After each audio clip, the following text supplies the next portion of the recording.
جہندے دل دے وچ حضور دی آل دی اتنی نفرت ہے، جہندے جسم دے وچ اتنا خون کوئی نہ ہا جتنی نفرت اہل بیت رسول صلی اللہ علیہ وسلم ہے۔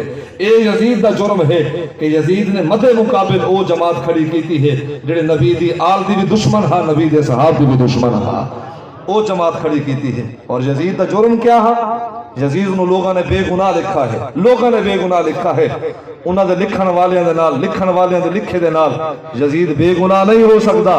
میں چپ رہ سکتا ہاں، تاریخ چپ نہیں رہ سکتی، میں نہیں آکھ سکتا، پر سیرت والے نے لکھا ہے یزید نے او کارنامے کیتے کربلا تو بعد جڑے بیان کرن واسطے انسان، اللہ اکبر، انسان نو مضبوط اعصاب والا ہونا چاہیے ہے۔ یزید نے او کارنامے، سیاہ کارنامے کیتے مکے اور مدینے دوتے، او ظلم برپا کیتا جڑا کہ تاریخ کے اندر کنی ہور نہیں پیش کیتا گیا۔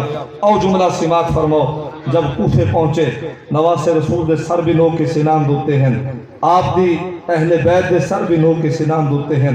حضرت زید بن ارقم اس وقت ابن زیاد دے سامنے کھڑے ہیں، جب ابن زیاد نے حضرت امام حسین پاک دے لب مبارک دوتے چھڑی ماری، حضرت زید بن ارقم نے یہ جواب ارشاد فرمایا کہ بدبخت تے اس نبی دے نواسے دے لباں دوتے چھڑی ماری ہے جس نبی رحمت صلی اللہ علیہ وسلم نے اپنے اس نواسے مبارکہ دے لباں نو بوسہ دیتا ہے تے اتھا چھڑی ماری ہے۔ تیرے تو بڑا سخت اور بدبخت شخص میں نے دیکھا۔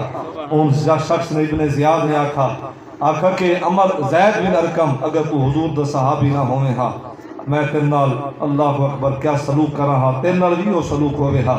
زید بن ارقم رضی اللہ تعالیٰ عنہ دربار ابن زیاد کو نکل دے ہوئے ہی کو جملہ فرمایا کہ جے نبی دی آل دے نال وفا نہیں کی تھی، او نبی دے صحاب دے نال کت وفا کر سکتا ہے۔